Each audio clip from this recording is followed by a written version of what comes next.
ਭਾਰਤ ਨੇ ਸਵਿਟਜ਼ਰਲੈਂਡ ਦੀ ਮੇਜ਼ਬਾਨੀ ਵਾਲੇ ਸਿਖਰ ਸੰਮੇਲਨ ਦੌਰਾਨ ਯੂਕਰੇਨ ਸ਼ਾਂਤੀ ਸਮਝੌਤੇ ਨਾਲ ਸੰਬੰਧਿਤ ਕਿਸੇ ਵੀ ਬਿਆਨ ਤੋਂ ਪਾਸਾ ਵਟਿਆ ਹੈ। ਭਾਰਤ ਨੇ ਸ਼ਾਂਤੀ ਸਮਝੌਤੇ ਤੋਂ ਉਭਰਨ ਵਾਲੇ ਕਿਸੇ ਵੀ ਸੰਵਾਦ ਨਾਲ ਖੁਦ ਨੂੰ ਜੋੜਨ ਤੋਂ ਗੁਰੇਜ਼ ਕਰਦਿਆਂ ਕਿਹਾ ਹੈ ਕਿ ਉਹ ਯੂਕਰੇਨ ਵਿਵਾਦ ਦੇ ਸ਼ਾਂਤੀਪੂਰਨ ਹੱਲ ਦੇ ਲਈ ਸਾਰੇ ਭਾਈਵਾਲਾਂ ਨਾਲ ਰਾਬਤੇ ਵਿੱਚ ਰਹੇਗਾ।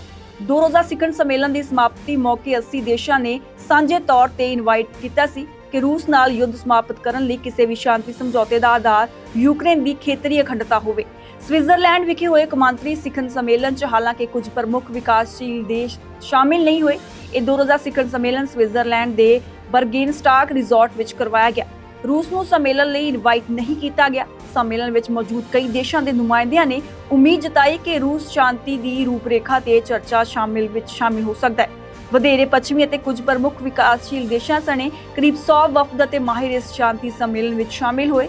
ਸਿਖਰ ਸੰਮੇਲਨ ਵਿੱਚ ਹਿੱਸਾ ਲੈਣ ਵਾਲੇ ਭਾਰਤ, ਸਾਊਦੀ ਅਰਬ, ਦੱਖਣੀ ਅਫਰੀਕਾ ਅਤੇ ਸੰਯੁਕਤ ਅਰਬ ਅਮੀਰਾਤ, ਜਿਨ੍ਹਾਂ ਦੀ ਨੁਮਾਇੰਦਗੀ ਵਿਦੇਸ਼ ਮੰਤਰੀਆਂ ਜਾਂ ਹੇਠਲੇ ਪੱਧਰ ਦੇ ਰਾਜਦੂਤਾਂ ਦੇ ਵੱਲੋਂ ਕੀਤੀ ਗਈ ਸੀ, ਨੇ ਪਰਮਾਣੂ ਸੁਰੱਖਿਆ, ਭੋਜਨ ਸੁਰੱਖਿਆ ਅਤੇ ਕੈਦੀਆਂ ਦੀ ਅਦਲਾ-ਬਦਲੀ ਨਾਲ ਸੰਬੰਧਿਤ ਮਸਲਿਆਂ ਬਾਰੇ ਅੰਤਿਮ ਦਸਤਾਵੇਜ਼ ਤੇ ਦਸਤਖਤ ਨਹੀਂ ਕੀਤੇ। ਇਸੇ ਤਰ੍ਹਾਂ ਇੱਕ ਨਿਰੀਖਕ ਦੇਸ਼ ਵਜੋਂ ਬ੍ਰਾਜ਼ੀਲ ਨੇ ਵੀ ਸਾਈਨ ਨਹੀਂ ਕੀਤੇ, ਜਦਕਿ ਰੂਸ ਅਤੇ ਯੂਕਰੇਨ ਦਰਮਿਆਨ ਵਿਚੋਲਗੀ ਦੀ ਮੰਗ ਕਰਨ ਵਾਲੇ ਤੁਰਕੀ ਨੇ ਦਸਤਾਵੇਜ਼ ਦਸਤਖਤ ਕਰ ਦਿੱਤੇ। ਭਾਰਤ ਦੀ ਨੁਮਾਇੰਦਗੀ ਵਿਦੇਸ਼ ਮੰਤਰਾਲੇ ਵਿੱਚ ਸਕੱਤਰ ਪਵਨ ਕਪੂਰ ਨੇ ਕੀਤੀ।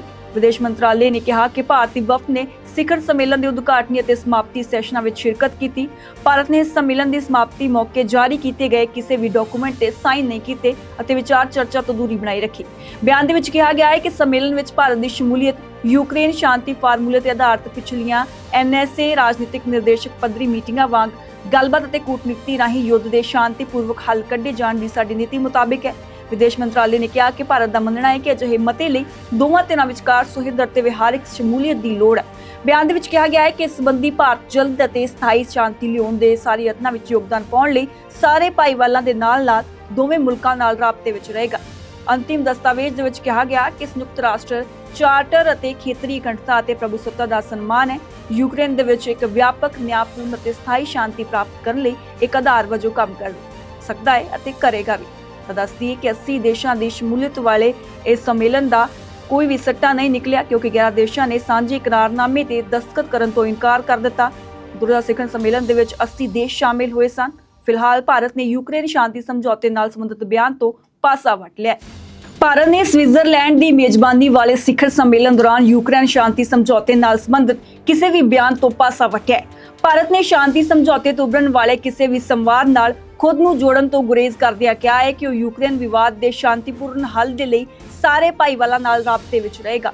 ਦੋ ਰੋਜ਼ਾ ਸਿਖਰ ਸੰਮੇਲਨ ਦੀ ਸਮਾਪਤੀ ਮੌਕੇ 80 ਦੇਸ਼ਾਂ ਨੇ ਸਾਂਝੇ ਤੌਰ ਤੇ ਇਨਵਾਈਟ ਕੀਤਾ ਸੀ ਕਿ ਰੂਸ ਨਾਲ ਯੁੱਧ ਸਮਾਪਤ ਕਰਨ ਲਈ ਕਿਸੇ ਵੀ ਸ਼ਾਂਤੀ ਸਮਝੌਤੇ ਦਾ ਆਧਾਰ ਯੂਕਰੇਨ ਦੀ ਖੇਤਰੀ ਅਖੰਡਤਾ ਹੋਵੇ।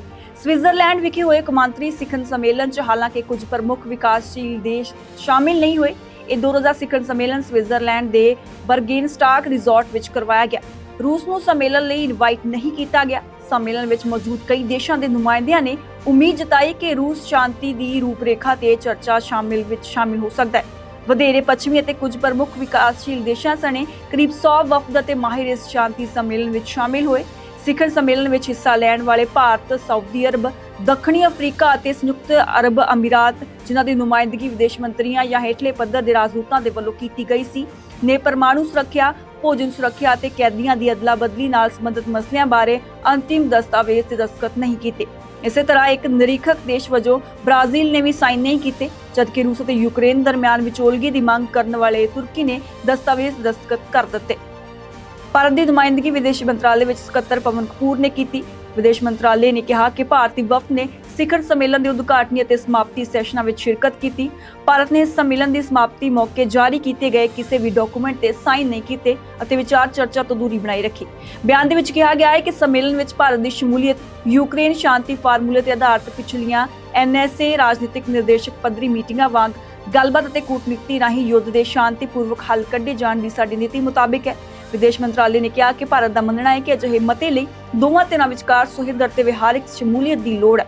ਬਿਆਨ ਦੇ ਵਿੱਚ ਕਿਹਾ ਗਿਆ ਹੈ ਕਿ ਇਸ ਸੰਬੰਧੀ ਭਾਰਤ ਜਲਦ ਅਤੇ ਸਥਾਈ ਸ਼ਾਂਤੀ ਲਿਆਉਣ ਦੇ ਸਾਰੇ ਯਤਨਾਂ ਵਿੱਚ ਯੋਗਦਾਨ ਪਾਉਣ ਲਈ ਸਾਰੇ ਭਾਈਵਾਲਾਂ ਦੇ ਨਾਲ-ਨਾਲ ਦੋਵੇਂ ਮੁਲਕਾਂ ਨਾਲ ਰਾਬਤੇ ਵਿੱਚ ਰਹੇਗਾ। ਅੰਤਿਮ ਦਸਤਾਵੇਜ਼ ਦੇ ਵਿੱਚ ਕਿਹਾ ਗਿਆ ਕਿ ਸੰਯੁਕਤ ਰਾਸ਼ਟਰ ਚਾਰਟਰ ਅਤੇ ਖੇਤਰੀ ਅਖੰਡਤਾ ਅਤੇ ਪ੍ਰਭੂਸੱਤਾ ਦਾ ਸਨਮਾਨ ਹੈ। ਯੂਕਰੇਨ ਦੇ ਵਿੱਚ ਇੱਕ ਵਿਆਪਕ, ਨਿਆਂਪੂਰਨ ਅਤੇ ਸਥਾਈ ਸ਼ਾਂਤੀ ਪ੍ਰਾਪਤ ਕਰਨ ਲਈ ਇੱਕ ਆਧਾਰ ਵਜੋਂ ਕੰਮ ਕਰ ਸਕਦਾ ਹੈ ਅਤੇ ਕਰੇਗਾ ਵੀ। ਤਾਂ ਦੱਸਦੀ ਹੈ ਕਿ 80 ਦੇਸ਼ਾਂ ਦੀ ਸ਼ਮੂਲੀਅਤ ਵਾਲੇ ਇਸ ਸੰਮੇਲਨ ਦਾ ਕੋਈ ਵੀ ਸੱਟਾ ਨਹੀਂ ਨਿਕਲਿਆ, ਕਿਉਂਕਿ 11 ਦੇਸ਼ਾਂ ਨੇ ਸਾਂਝੇ ਇਕਰਾਰਨਾਮੇ ਤੇ ਦਸਤਖਤ ਕਰਨ ਤੋਂ ਇਨਕਾਰ ਕਰ ਦਿੱਤਾ। ਦੁਰਗਾ ਸਿਖਰ ਸੰਮੇਲਨ ਦੇ ਵਿੱਚ 80 ਦੇਸ਼ ਸ਼ਾਮਿਲ ਹੋਏ ਸਨ। ਫਿਲਹਾਲ ਭਾਰਤ ਨੇ ਯੂਕਰੇਨ ਸ਼ਾਂਤੀ ਸਮਝੌਤੇ ਨਾਲ ਸੰਬੰਧਿਤ ਬਿਆਨ ਤੋਂ ਪਾਸਾ ਵੱਟ ਲਿਆ ਹੈ।